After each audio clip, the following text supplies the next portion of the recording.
Mark chapter 8, and we'll be looking specifically at verse 14 through to verse 21. Mark chapter 8, 14 through to verse 21. Excuse me. It may be something that we have forgotten about by now after this year of lockdown. But you remember those times whenever we would be found in a crowd at some meeting, event, or whatever, and we would be surrounded by a large number of people. And whenever we would be in that situation, there would be times that we would find comfort in the crowd. We could hide in the crowd. We could be anonymous in the crowd. No one would notice us. A crowd can be a comfort at a time. Up to this point in Mark's gospel, crowds have played a significant part in the narrative. But as we come to these particular verses in Mark 8:14, we find the crowd disappearing. The crowd is no longer there. And we see a very intimate moment where Jesus is speaking to his disciples. They're in a boat in the middle of the Sea of Galilee, and he is looking at them eye to eye. There is no escape for them from this situation. And he is saying to them, I'm talking to you. I have something to say to you. Now, is he making some great revelation? Well, no, he's not. Is he giving them some precious private insight that only they are to hear? Well, no, he's not. Yes, he's speaking to them specifically. But he's making a particular point. He's giving them some pointer as to how they are to move on in their discipleship. And he gives them a simple warning and then goes on to explain why. We could almost look at it like this. There's a warning, and then there's some advice. And it has to be said that what Jesus is doing with his disciples in the boat in the Sea of Galilee is what is happening here and now. Because what Jesus has to say is as relevant in the here and the now as it was in the there and the then. So what is Jesus saying to his disciples? What is he asking them to do here? Well, there are two things. First of all, he is asking them to heed the warning. Heed the warning. And we see that warning in verse 15. Just take a quick glance there at verse 15, and it says, and he cautioned them, saying, watch out, beware of the leaven of the Pharisees and the leaven of Herod. Be careful, watch out, beware. There's the warning. There's what they need to hear. There's what Jesus has to say to them as he's looking them in the eye to eye in that crowded boat. Watch out. Watch out for the leaven of the Pharisees and the leaven of Herod. It's been one of those activities that people have taken up in the past year, and that is the baking of sourdough bread. I'm sure maybe some people here have tried it. And you have that little pot of leaven sitting in your kitchen, and you feed it regularly. And you might even give it a name. I've even come across folk who have given it a name. It's this little precious thing sitting there that makes the most lovely bread possible. And as you would be baking your bread, and I'm not pretending by any stretch of the imagination that I am a baker in any way, particularly of bread, But as you're mixing that bread together, as you take that little bit of yeast, that living culture which is well tended, and put it into the dough, you know that that dough will rise. And you don't need to put in copious amounts. Just a little bit goes a long way, or so I'm told. And so you bake the bread, you mix the dough, put in the leaven, and it all will rise. And there is your lovely bread that you can have for your toast, and you can put your homemade marmalade on it, and so on. And you know that whenever you put that dough, or put that leaven into the dough works, has the leaven worked through it. The leaven works through the dough completely. It touches every part. It affects every part. It changes every part. And once you put that leaven in and begin to mix, you cannot contain it or limit it in its effects. It will make the bread rise. And so Jesus takes that picture that would be familiar to the disciples, and he says, this is what the Pharisees do. This is what those of Herod do. Even a little bit, even a little smidgen of that influence works through the whole dough. It cannot be contained. And it changes everything. You might know the acronym NIMBY. Not in my backyard. And just imagine that there were plans to build a big waste disposal area just beside your house. And there it is, all the preparations would be made, and the big lorries come in to build out, to dig up the holes for the big containers, and so on and so forth. And you're told all along, it'll be fine. It'll be okay. It'll all be properly managed. The waste will be fully contained. But you know that even the smallest crack, the smallest gap will make the toxins soak down into the earth.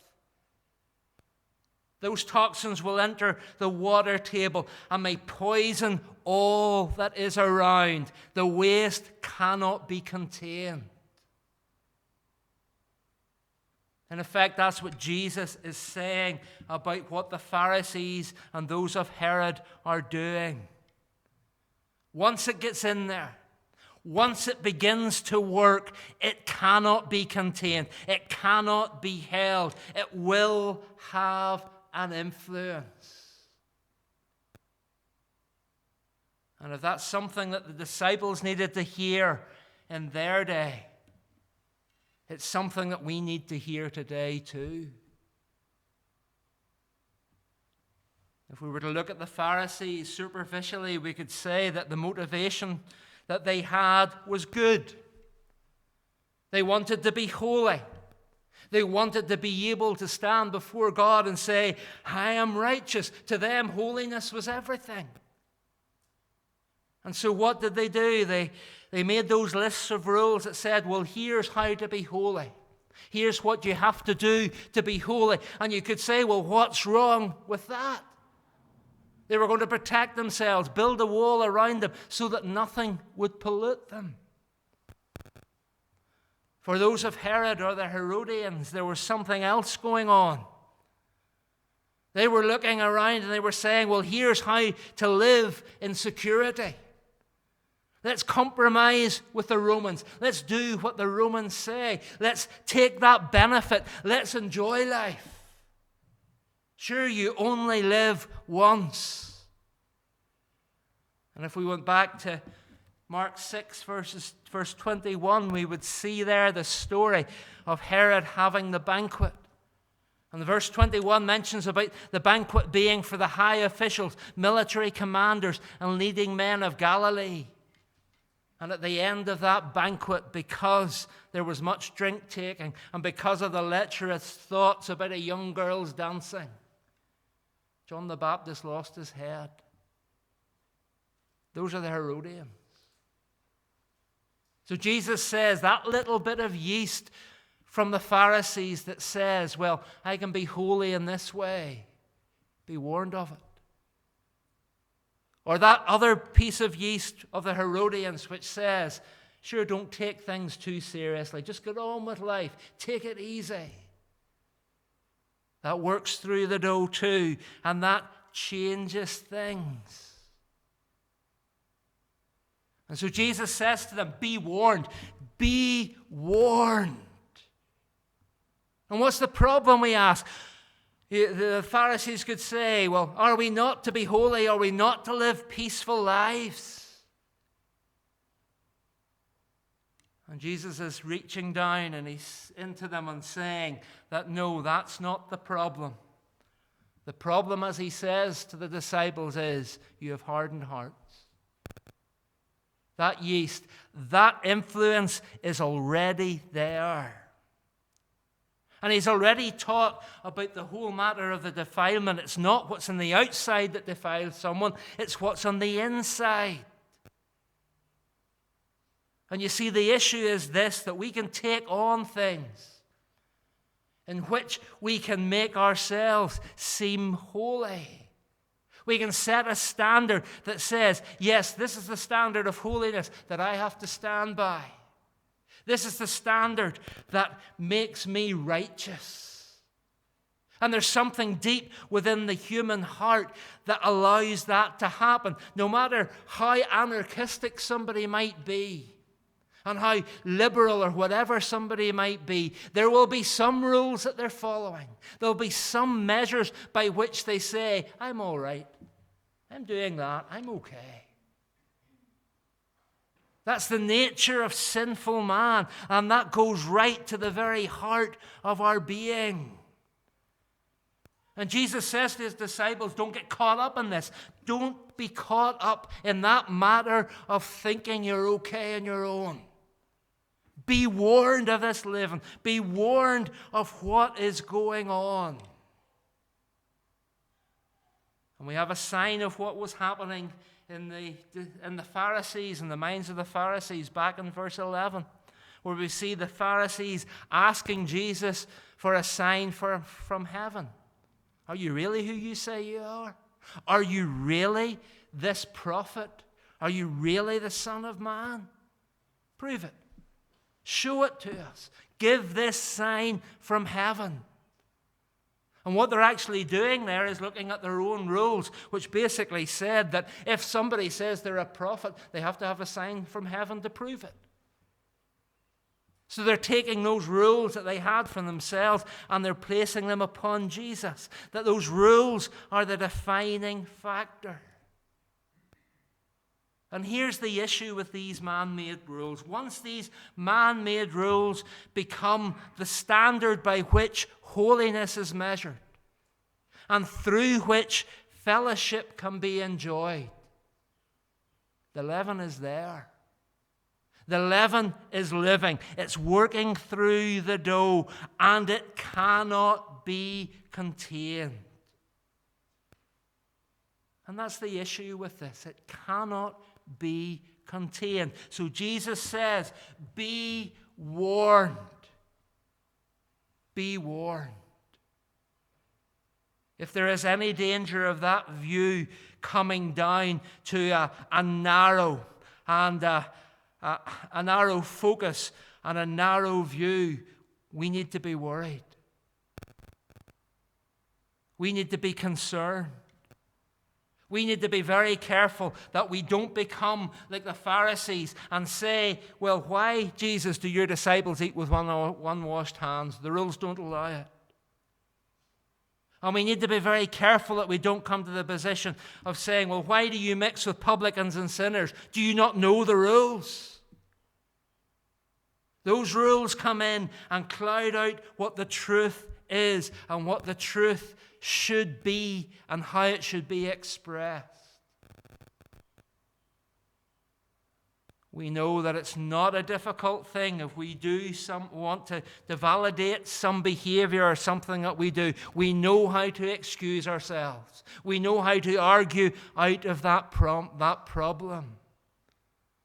And like the psalmist talks about in Psalm 32, when he remains silent when he's committed a great sin, he tries to box that sin in and he thinks, I can control this. I can keep this sin where it is. It will not spread. In the end, the sin corrodes away. It corrodes his very being, and it saps his strength. And all he can do is come and confess his sin. That's like the yeast working through the dough. It cannot be contained. And Paul picks this up in Galatians chapter 5, where he's talking to the church there, and they have lost their way in some way. And he says in Galatians 5:9, a little leaven leavens the whole lump. And just a few verses before that, in verse 7, he says, you were running well. Who has hindered you from obeying the truth? Well, what has happened? That leaven has come in. That's something that is outside of the Word of God. That little extra that is man-made has been put in, and it has affected the whole. It has held them back. It has stopped them moving on and has stopped them from obeying the truth. And that is the danger with leaven. And that is why we must take this warning seriously. Is there anything at all within our personal individual lives? Is there anything within our congregational life, within our denominational life? Is there anything that has come from the outside?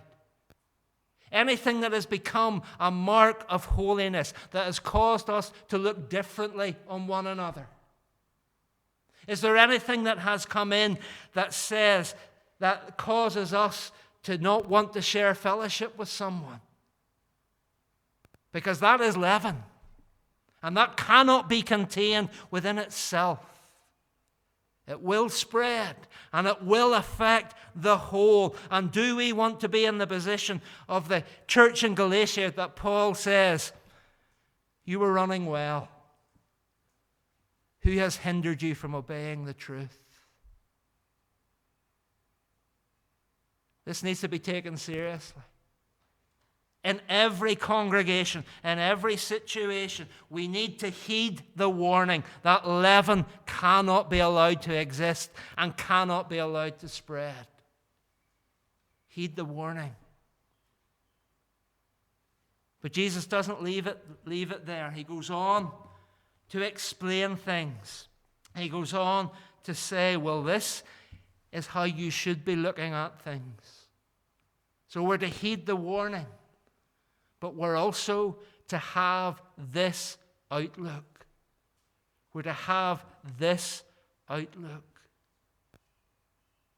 And it's so encouraging, I find, that Jesus in this situation just doesn't simply berate the disciples. He just doesn't simply say, you've got it all wrong or you're going all wrong. No, rather, he directs his view. He turns their attention to something else. Notice how they are talking about bread. Notice how they think that Jesus is talking about bread, and when he's talking about yeast, of course, he's talking about bread to a degree. But they just don't get it. They just don't catch it. I just wonder, is this the leaven working through the dough and the disciples? And all they can think of, well, we're here without any bread. What do we do now? But Jesus gets right to the heart of the matter. He talks about you have hardened hearts. He says you fail to see and you fail to hear. And then he asks them a significant question. And this is the question that we need to take on board. He simply says to them, don't you remember? Don't you remember? And then we have him talking about the 2 times in which he broke the bread, the feeding of the 5,000 and then the feeding of the 4,000. There's some commentators who would come to this section of God's word and they would say, here Mark's just repeating what was before. He's just changed the numbers around a bit, but it's basically the same event. That's rubbish.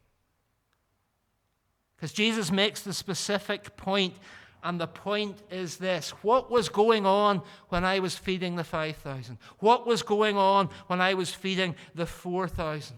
How many basketfuls were left over? They say 12 at the 5,000, 7 with the feeding of the 4,000. What is Jesus talking about here?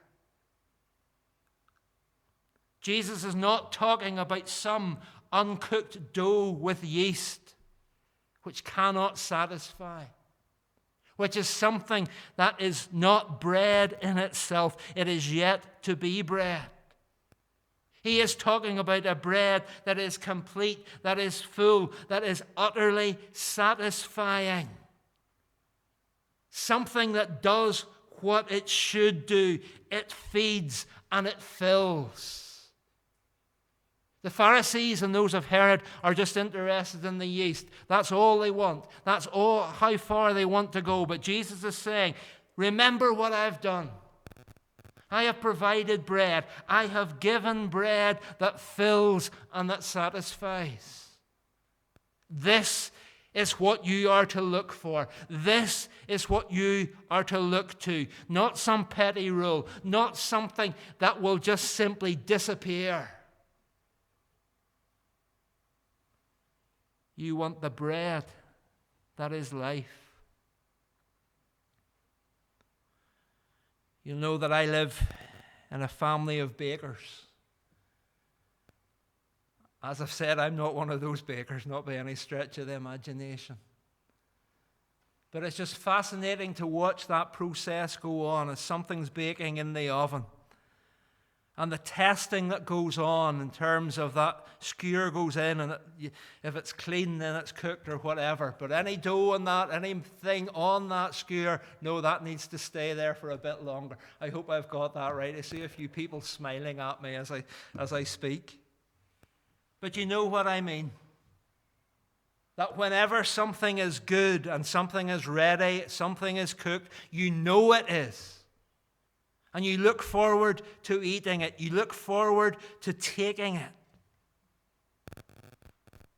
Who of us would look forward to a lump of uncooked dough? To that yeast? Yes, we may like what it does, but that yeast in itself is nothing. We want that bread. We want the fullness of that bread. And Jesus is saying to them here, he's giving that pointer towards him being the bread of life. And he's saying, the bread which I give, this is living bread, plentiful bread, bread which strengthens and sustains, and there is not a trace of harm within it. And so as we are to be warned of what fails to meet the standard, so to speak, here is the bread which Christ provides. And so as he teaches, as he speaks to the disciples, as he lives that living example of the Son of God before them, they see that bread. They can touch that bread in a way that we can't. But it is the bread that we should desire, and the bread that we should look to, and the bread that we should seek. Just think of Jesus doing this miracle of feeding the 4,000 and indeed the 5,000 too. Of those few small loaves just simply in his hand. And he breaks up that bread. And as he breaks the bread, it just multiplies in his hand. And those baskets are full and full to the brim, so that there is enough bread to satisfy and to feed everyone who is there. No one is left hungry. No one lacks anything. That's what the disciples are to learn about this. That's what they are to grasp. that their eyes are to turn to Christ. They are to look to Him alone. And they will receive everything that they need. The whole matter of Jesus being the bread of life is that in Him there is no lack at all. And as He gives, so He gives at the time we need it, in the amount that we need it. We don't have too much. We will never have too little. It is just the right amount, piece by piece by piece. The disciples saw that in the most visual way possible, in the miracles that they witnessed.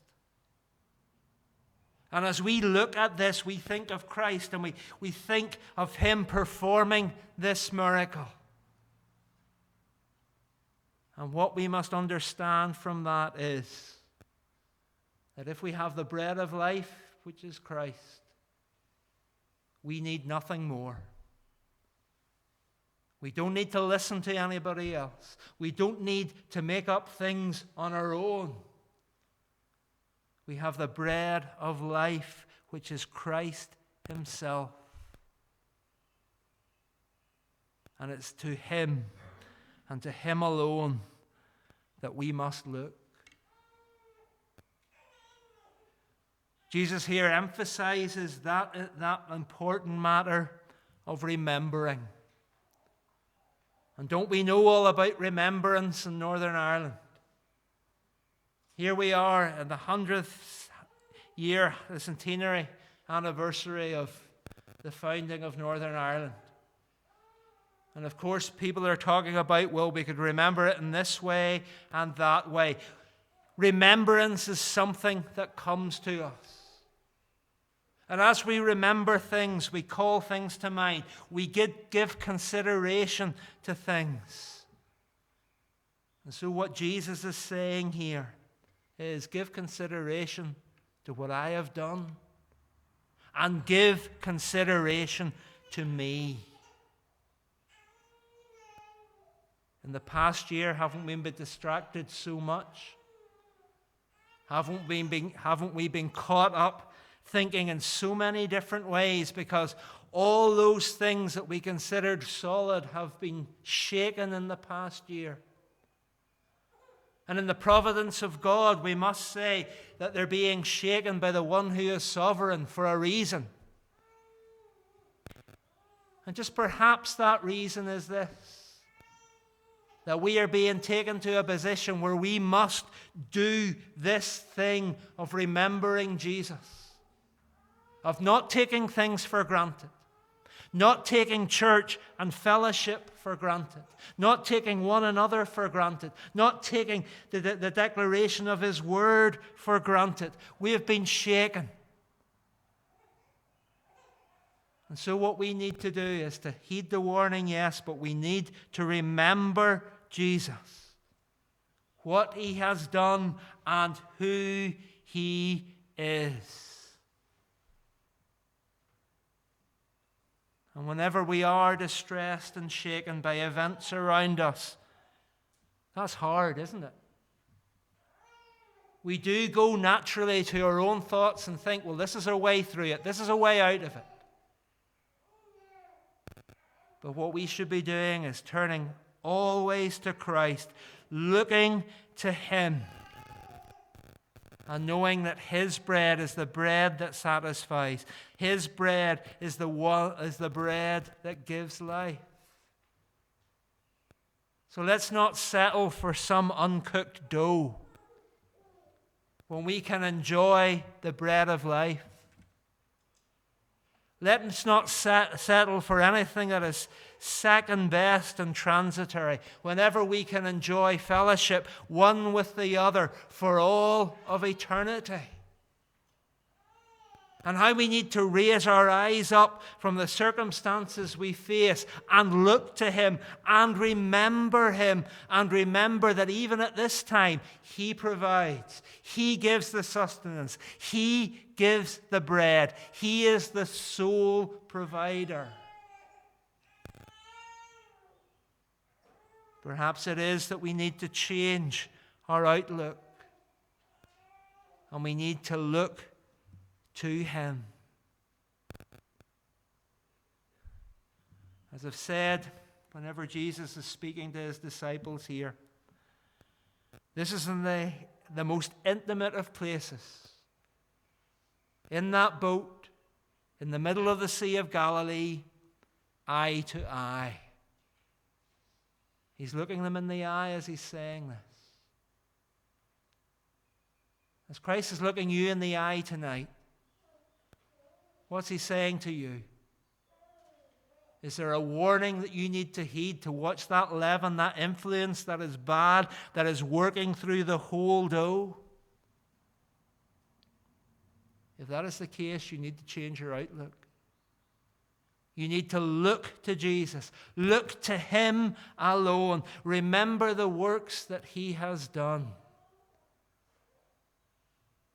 And place your life in his hands and in full dependence upon his supply. And the bread that he gives will satisfy you, not just for the here and now, but for all of eternity. Heed the warning. Change the outlook. Amen.